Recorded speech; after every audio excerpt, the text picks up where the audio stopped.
So Tabitha and I, my beautiful, lovely, patient wife of 21 years now? 21 years. We were babies. We didn't know what we were doing. We're really not that old. I'm 45. I am old. I'm old and decrepit. Anyway, so Tabitha's been my sugar mama for 21 years now. Being very patient while I worked for churches making peanuts while she raked in the big bucks as a public school teacher. Which you know is not really big bucks.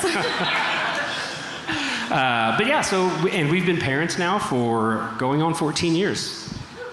Wow. Yeah, we have a soon-to-be 14-year-old, which I know any minute now he's going to turn into this unrecognizable little alien who's just a jerk all the time. That's just what happened. Like, we've been youth pastors for a lot of years. We did youth ministry for 10 or 12 years down in Texas. And so we've seen the transition from wonderful, beautiful kids to middle school. And it's like, it was so easy for the children's pastor when they're there. And then they get to me in the youth ministry. I'm like, what happened to you? And then I've also been able to see them grow into fine, upstanding adults. So Christopher, if you're listening to this, you're my best success story, Christopher. I love you. Christopher was one of those junior hires that, let me tell you, he got into fight over pudding at church camp. He hoarded bacon. He was just he was in an odd place in his junior high years, and then he grew up to be a very, very fine, now a young man, and now he's a grown up. He's married. He's a teacher. He turned into a he's reaping what he's sown. He is he? Oh yeah, because he's teaching middle school music. Or high school, something like that. So I hope he's not reaping everything he sowed. But anyway, so we're going to talk a little bit about parenting today. Our Perfectly Imperfect series, we're talking about parenting with grace. Yeah, so that's kind of part of the reason why we are transitioning out is Jason has been in full-time ministry almost all of our kids' lives. All except for maybe 1 year. Right, so we're just kind of feeling called to focus on our family. We're not leaving Colorado Springs, we're not moving away, we're not going anywhere. We just are feeling a call to focus on our kids and the four of us. So.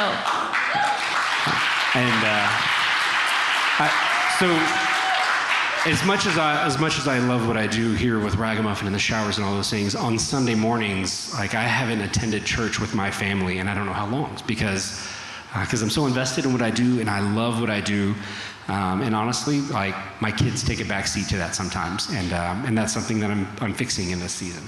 And so, just kind of being honest. Our verse for this series is 2 Corinthians 12:9. But he said to me, my grace is sufficient for you, for my power is made perfect in weakness. Therefore, I will boast all the more gladly about my weakness, so that Christ's power may rest on me.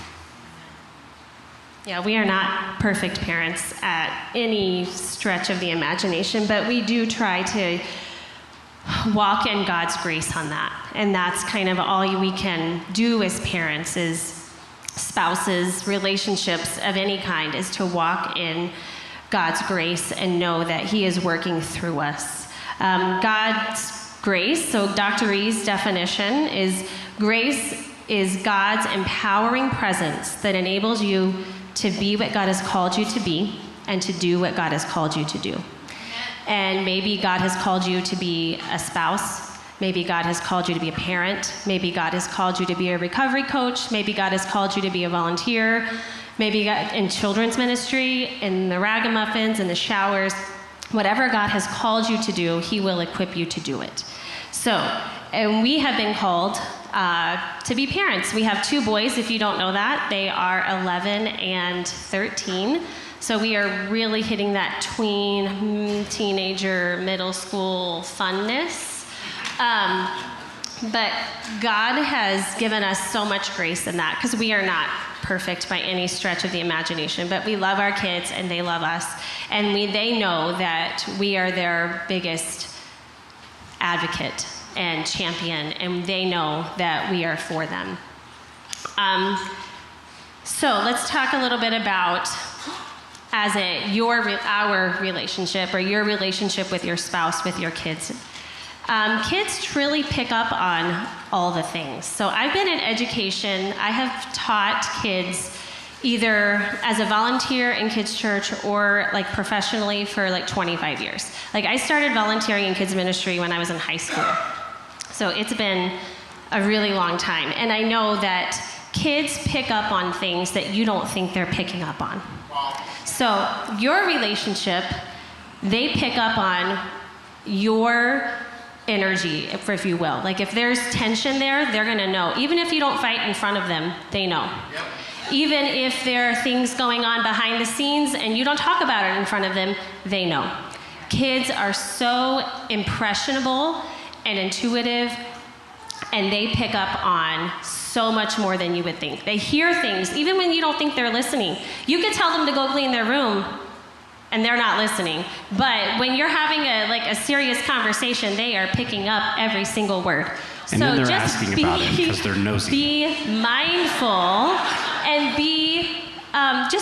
just know that. Just know that you're not going to be able to hide issues from your kids. They're gonna know, and they're gonna ask questions about it. And even if there's things that do need to be discussed in a kid-appropriate way, talk about it. Otherwise, that leaves them questioning, and wondering insecurity in their family.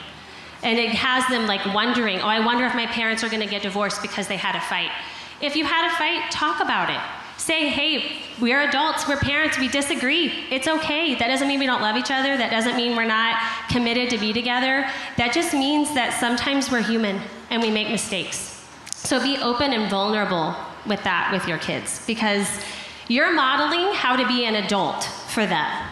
And that includes how to disagree and how to forgive, how to compromise, like all of those things that we have to do as adults in our marriage and in our relationships. Your kids are learning how to do that from you. Awesome. So, yeah. And so kids are picking up a lot, kids are noticing a lot. You know, I'd like to give a plug for kids ministry or youth ministry volunteers, because if you want to know what's going on in your kid's life, volunteer in the areas where your kid is. I'll give an example of that. I grew up in a small town. My mom taught the girls' Bible study group, and all the girls in her class were my classmates. And I used to always wonder how I got in trouble. She knows where this is going. I used to always wonder how I got in trouble for things I did at school that my mom had no knowledge about. And I later in life discovered that she would just listen to those little girls talk about all the trouble I got into in school. And so if you want to keep tabs on what's going on in your kid's life, volunteer in kids ministry or youth ministry, because they're a bunch of gossiping little jerks. No, I'm kidding. And your kid will probably tell you, no, I don't want you around. Do it anyways. Do it anyways. Even if they're like, no, I don't want you coming. I don't want you around. I don't want you to volunteer. I don't want you to embarrass me. Okay, don't embarrass them. Like, don't be... You can embarrass them a little. But go anyway. Be involved. They're going to push back on that, but that's because really deep down they need to know that you're there for them. Yeah. Awesome. Ephesians chapter 6, verse 4, it says, "Fathers, do not exasperate your children, instead bring them up into the training and instruction of the Lord." Other translations say, "Do not make your child angry. Teach them in the way of the Lord." Don't frustrate. Now, your kids are going to get mad at you. Like, if it's time to take the phone away from them because they're being disrespectful, or maybe they're looking, like our kids, they love YouTube. And when we start hearing a bunch of cuss words, we're like, yeah, you're going to watch something else, or you're just going to turn it off together. And they don't like that, but I'm their dad. I'm not their friend, right? Come on. It's my job to help them grow into, hopefully responsible adults that need minimal therapy, right? And so, and one of the things I think about when I read this, fathers, do not exasperate your children, it's not just making them mad. I mean, obviously we don't we don't beat our kids to the point of abuse. Like, man, I got some beatings when I was a kid. I could tell some stories. But I grew up in South Texas in the 80s. Like, it was kind of a different world back then versus what I'm parenting in now. Like, whoopings were a very normal thing for me and my friends, and we didn't think anything of it. But one of the things you see a lot is you see dads especially pushing their failed goals or failed dreams or unrealized dreams onto their kids. You see this at a motocross track. You see this at a football field. You see this at an orchestra event. And so I saw this quote a while back, says, your failed or unrealized dreams are not your child's burden to bear. And so, kind of what that means, it's good to push your kids into team sports. It's good to push your kids into extracurriculars like band and choir and drama and art. Like, all these programs are good for kids to be part of. But there's a line that we can cross when, I'll just say, like, I ride motorcycles, I ride dirt bikes, like, that's my thing. Like, I could be a jerk of a dad and I could force my kids to ride dirt bikes, which, much to my chagrin, like, they have no interest in motorcycles. And so, like, I could be one of those dads, like, no, you're gonna ride, let's go, no matter how bad you hate it. And, like, kids are crying at the track and stuff like that. Like, I've seen this. Like, I've seen dads, like, really forcing their kids, and their kids just break down and bawling because they're not having fun anymore. And so there's a line that we cross when we're pushing our kids too hard. Now, kids do need to be pushed. Like, they need to kind of develop like a work ethic or something, but your failed dreams are not your child's burden to bear. Yeah. And something else we've learned as parents is that you're gonna screw up. A lot. You're a human, and it is not gonna be, and be vulnerable with those mistakes with your kids. Because you're gonna fly off the handle and you're gonna yell at your kid out of anger and you're gonna get really frustrated. It's gonna happen. They know how to push your buttons. They know how to get to you and get under your skin. But you have to be willing to be the bigger person, literally and figuratively. Because I'm not that tall. My boys will be taller than me one day. That's not yet. Like, he's like here. Close. He's close. His cousin is taller than you. Yes, he is. So that, but to be vulnerable with that and be open and honest with you and be like, hey, I'm screwed up, I'm sorry. Don't be above apologizing for something that you did. Maybe you said something, or maybe you reacted badly. That's just my personal thing, is that I'll get frustrated and react and just without really thinking about it. So teach them through those mistakes. Once again, you're teaching them how to be a responsible human and a responsible adult. And children learn through modeling. They learn what they see modeled before them. If they see something different than what you are saying, they're gonna know that there's something going on there. You say one thing, you say I'm sorry, but you don't really try to change that behavior at all. They know they're gonna pick up on that, and they're gonna then try to, okay, what does that look like for me? And then that's how these generational patterns can happen, is they start to see, oh, well, that's how my mom did it, so I guess that's how I'll do it. So being cognizant and mindful of that you're gonna make mistakes, be ready to apologize, forgive, and move forward. And not just how you interact with them, like, that's incredibly important. Like, I've apologized to my kids, probably not as often as I should have, like, hey, Colt, man, I kind of got kind of angry, I'm really sorry, or whatever. I've had that conversation with, but also how you interact with other people around, like, driving down the road. Like, how many of you, so when I was a youth pastor, we were on a road trip, and I had a couple students in my car, and a guy cut me off, and one of my students was like, that freaking jerk, he's a piece of crap. Wait, he's like reaching over trying to help me. He's like getting angry. I'm like, what is going on? And then, like, a couple weeks later, I went with his dad to lunch. I was like, oh, that's why he has road rage. Because what is the saying? More is caught than taught. Because when he rides with his dad is flying off when they're driving down the road at other people. So, how you react and how you respond to others. If you can respond in a loving and gracious way.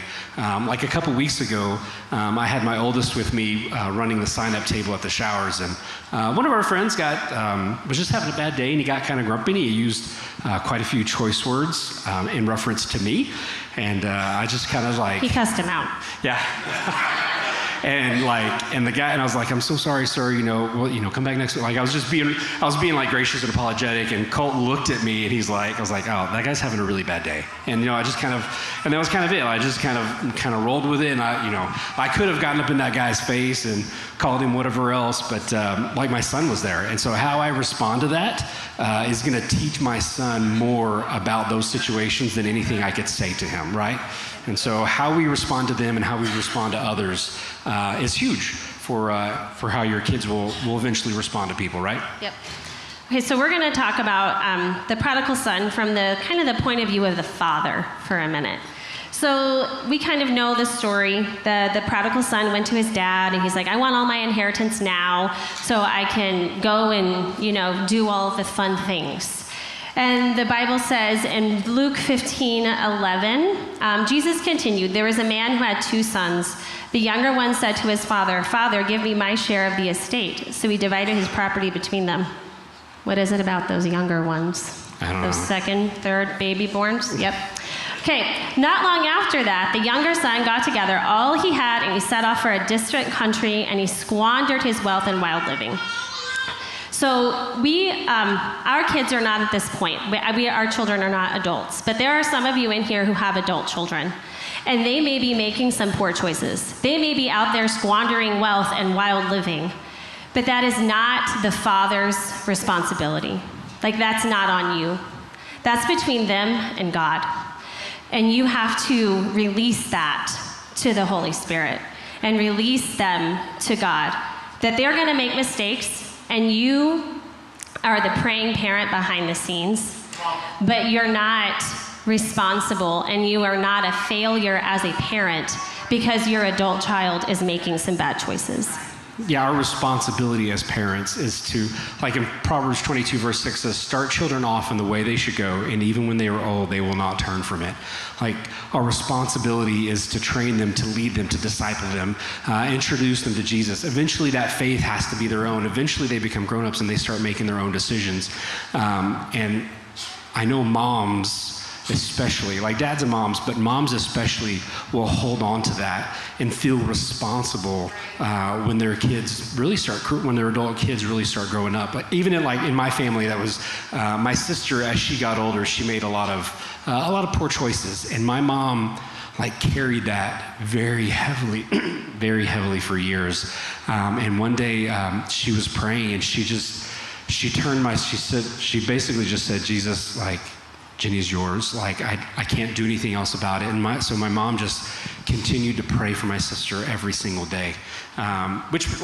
Quick point, pray for your kids. Pray for them every single day. Pray the blood of Jesus over them. Pray protection over them because they're going to need it, especially in today's schools. Things are just different than when we were kids, I guess. But your kids need prayer, and not just praying with them. Every night before I go to bed, my kids are asleep, I'm praying for them as I'm walking through the house, turning off all the lights that they leave on.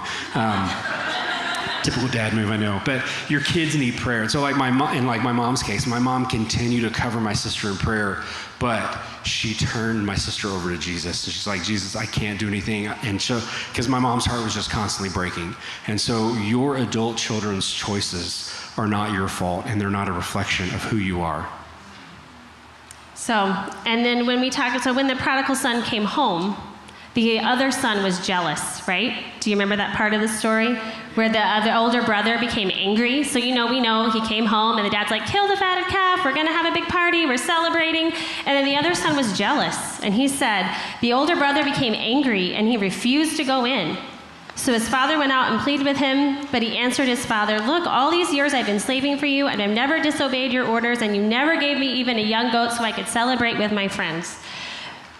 But then this son of yours, who has squandered your property with prostitutes, come home, you kill the fatted calf for him. And then the father responds, my son, you are always with me, and everything I have is yours. But we had to celebrate and be glad because this brother of yours was dead and is alive again. He was lost and is found. But each kid is going to be different. You're not going to parent each child the same way. They may be made up of the same DNA, 50 Jason, 50 me, but they're not the same people. One of them is more than 50 you. One of them is more than 50 you. We'll let y'all guess which one is which.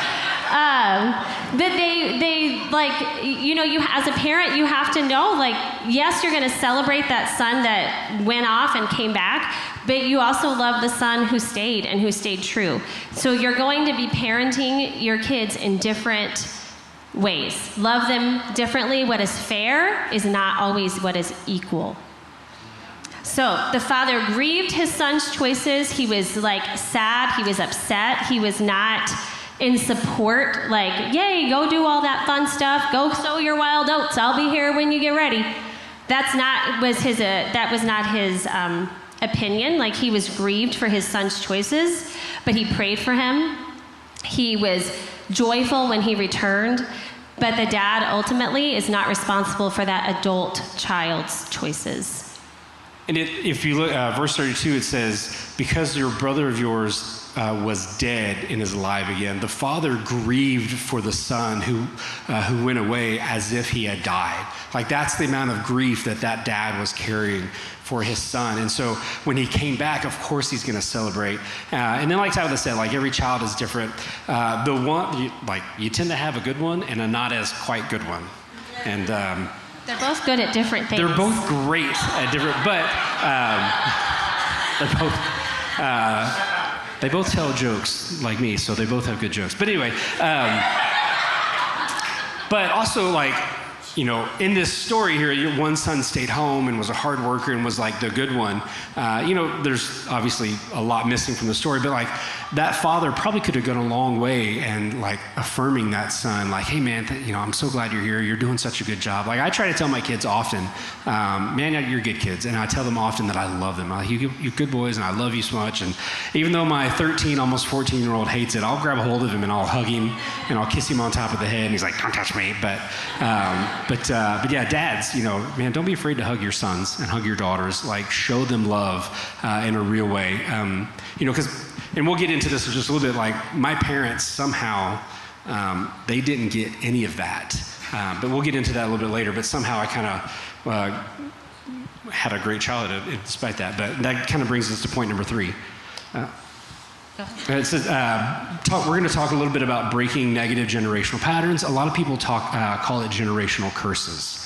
And so in Psalm chapter 78, it says, we will not hide from their descendants. We will tell the next generation the praiseworthy deeds of the Lord, his power and the wonders he has done. He decreed statutes for Jacob and established the law in Israel, which he commanded our ancestors to teach their children, so the next generation would know them, and even the children yet to be born, and they would in turn tell their children. I mentioned my parents, so in the past I've shared my mom's story, but my mom grew up in a trailer park in South Texas, a very chaotic, abusive home, her and her brothers and sister. My mom's mom was mentally ill, so she did kind of odd things at times. So they were, like, my mom's mom was either neglectful or abusive. Like, there kind of wasn't like a middle ground. To kind of give you an idea, at one point, she thought like the mob was after them, so she moved the whole family to California on the spur of the moment. My mom had just had wisdom tooth surgery, and they just kind of put her in the back of the car. No one packed any of my mom's things.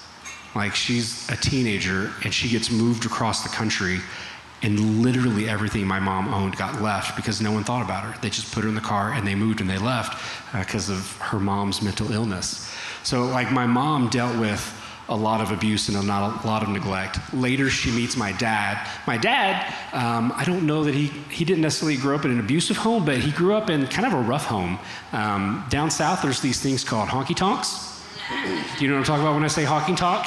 It's a bar, it's a dance hall, it's a pool hall, it's a rough place. That's the environment my dad was raised in, because my grandma and my great-grandma on that side, they ran one, like they worked at one, and so Dad was just always there. As a byproduct, Dad is a pretty awesome pool player, but he grew up in a very rough environment around cowboys and rednecks drinking and cussing and playing pool and dancing. So both of my parents grew up in fairly rough or neglectful environments. But in my mom's story, when she was a kid, there was a family that picked her up and took her to church every single Sunday. Her and her brothers and her sister. This went on for a few years. And that family ended up moving on later. That couple years of a seed planted in my mom's life, later as an adult, she finds my dad and she gets married kind of to get out of her house. She got married, I think mom was 18, still in high school when they got married. Dad was 20 or 21, working in the oil field. And so they got married, and at some point, I'm on my way, and my mom tells my dad, hey, I remember going to church as a kid, and I really liked it. And so, kind of the language that we would use is like she felt safe, she felt cared for, she felt loved. Like she didn't really use that language. She just remembered good memories, right? And so she's like, I think I'd like that for our kids. And my dad's like, okay, well, whatever, I don't care. Dad had never been to church either. So they start going to church, they find Jesus, and through the power of Jesus, through the power of the Holy Spirit, despite their upbringings, they raised my sister and I in a very loving and Christian home, in a very stable home. That's worth clapping for, because, and this is something that I didn't fully realize until I was an adult, that somehow mom and dad broke that generational curse. They broke that generational pattern, and they changed their family tree. And I talked to mom about it, and she's like, I don't know how to explain it. It was just Jesus. We found Jesus, and we got lucky, I guess. I mean, not lucky, but it was all Jesus. Mom gives all the credit to Jesus, because without that, I would have been raised in the same manner down in South Texas. I wouldn't be here today if it wasn't for my mom, and really, honestly, if it wasn't for that couple that picked up my mom and her brothers and sister to take them to church every Sunday. It was just the power of Jesus. So your parents' mistakes, your parents' sins don't have to define you. How you were raised doesn't have to be how you raised your kids. How you were raised and the things that were modeled for you as a kid, they don't have to be the way you interact with others. Through the power of Jesus, through the power of the Holy Spirit, all things are made new, including us, our hearts, our souls, our minds. And so, that's just mom's story. They changed their family tree. They broke that generational curse. And because of that, me and my sister were raised in a loving home, and our kids are raised in a loving, fairly stable, loving home, right? Fair, yes. Yeah, and talking about my parents, I grew up in a Christian home, but my parents' marriage was not a good marriage. They ended up getting divorced after 26 years. I was 18, so I was already kind of out of high school when it happened. I wasn't still living at home. I was in college. But that's another thing that I grew up thinking that their marriage was fine. And then when I was 18 and everything started falling apart and unraveling, is when I could look back and realize, I was like, oh, now I can see kind of some of the telltale signs of people cohabitating, being roommates, but not really having a marriage. And when I met Jason, it was shortly after my parents, we met, so my parents got divorced when I was 8, right after I turned 18. And then about 6 or 8 months later is when I met Jason. I was 18 when we met, and started dating. That's crazy to me. But February 1999. 1999. But when we started to get more serious, realized this is not just a boyfriend, we wanted to get married, I was like, we have to be proactive to not be what my parents were. We have to take purposeful steps to not be a roommate marriage. We have to be, with God's help, we've also had some counseling. We have done things differently on purpose, so our kids are not growing up with a roommate marriage, with a failed marriage, with that kind of baggage. So the Bible, Jason read it earlier, but I want to reiterate that, the verse in Psalms, it talks about that we teach our kids so the next generation will know the Lord, and even the children yet to be born. The decisions you're making as parents today will affect your grandchildren, your great-grandchildren, your great-great-grandchildren. And as far back as I can remember, I knew my great-grandparents. on both sides of my family, my mom's and my dad's. And on my dad's side of the family, my great-grandparents were pastors. And my grandparents were pastors. And my dad is not a pastor. I mean, he's still a believer. He loves Jesus, but he's not a pastor. He didn't feel called to that. And now I'm married to a pastor. So I can just see that legacy of serving, that legacy of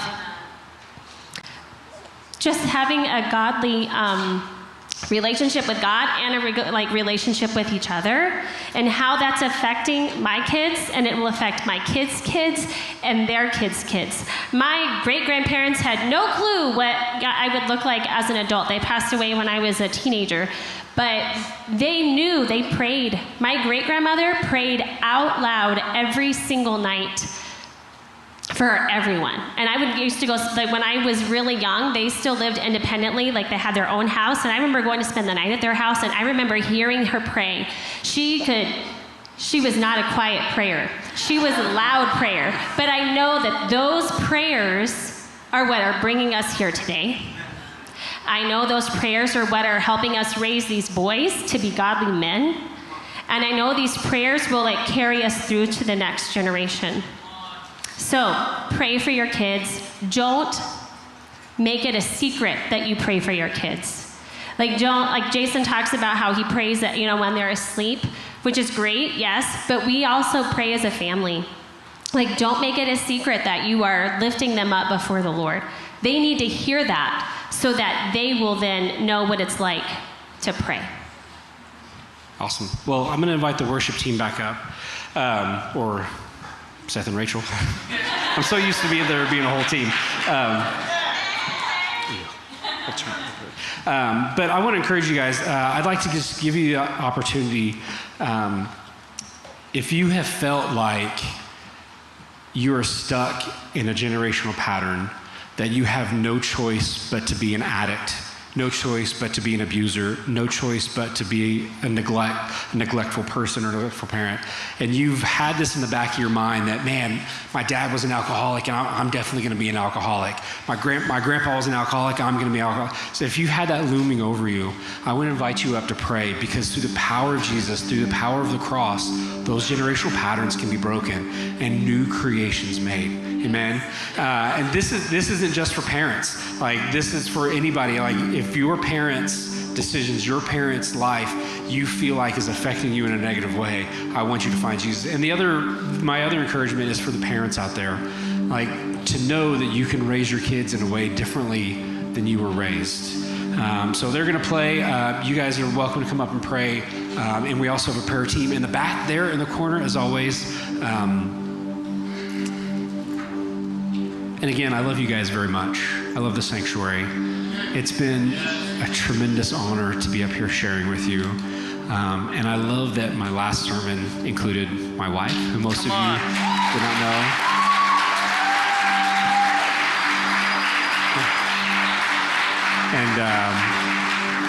And my last one also talked about parenting in my boys, which is something that's very, very, very precious to my heart. So thank you guys so much for putting up with me over the past couple years. I love you all very much. Thanks for tuning in to a message from the Sanctuary Church. For more information and media, go to our website at thesanctuarywestside.org or follow us on Facebook, Twitter, or YouTube.